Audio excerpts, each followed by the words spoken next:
Good morning, Southern California, AM 1220 KHTS. This show's Fred Arnold on the Via KHTS Hour on AM 1220 KHTS. And here with Myles McNamara. Myles McNamara has been on the radio a lot, been in town a lot, been involved in so many. Owner of Comfort Keepers on InHome Care in town. Right. Let's talk about what is InHome Care. What does it include? First of all, hi Fred, good to see you. Good to see you. It's always good to see you. Likewise. We got to see you at Thanksgiving at the Senior Center. Oh, yes. Yes. Absolutely. For their event. And, of course, they had the open house there. And you're very involved with seniors. Yeah. You're very involved. Kind of what I do. Yeah. That's your love and your passion. Right. Yeah.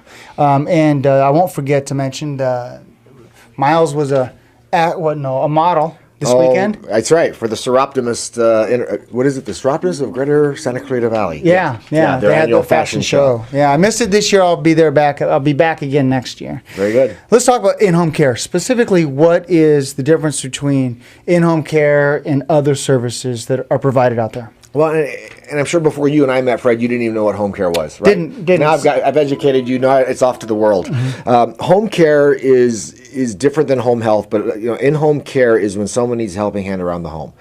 Anything that doesn't take a medical license, because we're not nurses. A lot of times our seniors struggle to stay in their own home by little things like, drinking enough water so they don't get dehydrated and get a UTI.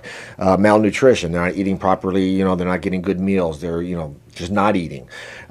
Slip and falls, personal care, their personal hygiene starts to suffer. Medication monitoring, the highest percentage of admission rates in hospitals for seniors is mismanagement of their medications. They're given this whole slew of meds to take, and you take this one at 9, this one at, and they get them confused. And they're taking old medications now that interact badly with their new medications. They're not taking their medications on schedule. Bam, they land in the hospital. It's interesting you say that, because I was reading a statistic that 50% of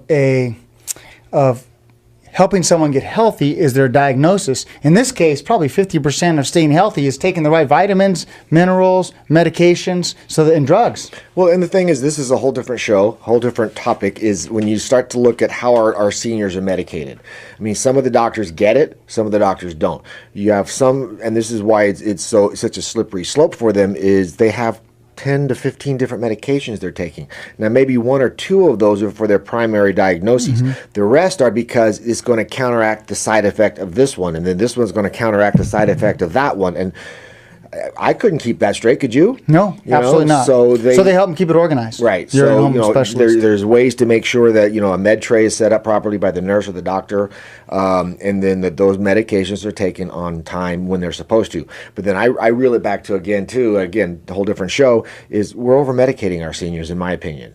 They're treating the symptom rather than the disease. Boy, wouldn't it be great if you were a senior and you sat on the couch a lot and you had somebody just help you organize your meals, help you organize your medication, help you walk to the end of the street and back. Interesting you should say that, Mr. Arnold, because we're not going to let them sit on the couch. Right. We do what we call interactive caregiving. We make sure that the senior stays involved in their own care. So instead of making them a meal, I'm going to go, Mrs. Smith, come show me your favorite recipe. Mm-hmm. I'm going to get her up. I'm going to get her stimulated. I'm going to get her involved. I'm going to get her participating in her own care.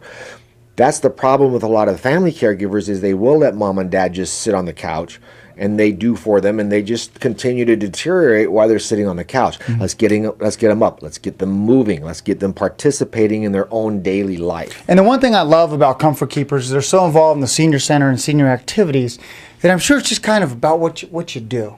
It's about getting them out and letting them know about the different opportunities out there and the different community events that Santa Clarita offers. Well, and while we're talking about keeping our seniors active, I'll do a quick plug for our senior center. A lot of times a lot of my clients will say, I don't want to go to the senior center, that's for old people.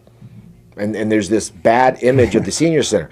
But if you've ever been to the senior center at the prime time of the day, it is a happening place. I mean, there are people playing pool, taking Zoom. I mean, there's a lot of active seniors. Now, obviously, there's the supportive services branch of our senior center, but there's a lot of good stuff happening at the senior center for active seniors. Last question before we jump to a break, and that is why Comfort Keepers versus other companies that provide in-home care?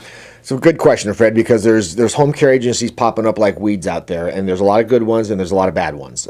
Comfort Keepers, our standards of excellence is, I believe, the best in the industry. It's the way we train our caregivers.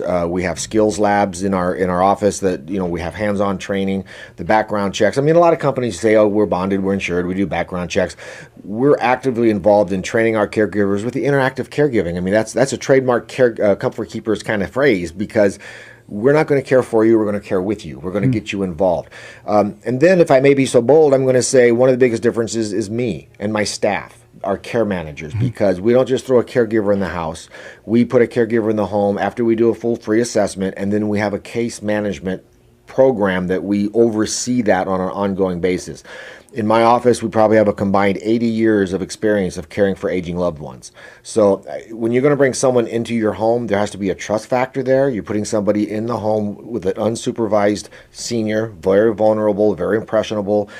Where does the buck stop? Who's accountable? So I think me and my staff are very high profile in the community. Henry Mayo knows this well. I mean, all of our referral sources, they know where the buck stops. So it's accountability, it's training, and it's just caring for the senior and getting them involved as well. And I will mention, I've known Myles for, I know you've been in town for about 18 years. 16 years. Yeah, 16 years. But I've known Myles personally for about 7 or 8, and this gentleman's, he's the epitome of doing the right thing for seniors. So I have to say that. I have to throw that as a former chairman, as I'll a pay business, him at the break. Yep, as a business owner, a good man that's going to look after everything you do. So I love that. We're going to jump to a quick break. When we come back, we're going to talk a little bit about POAs and some really specifics that seniors have to get into in order to make sure their business is in order. You've been listening to Myles McNamara and Fred Arnold on the VIA Hour on AM 1220.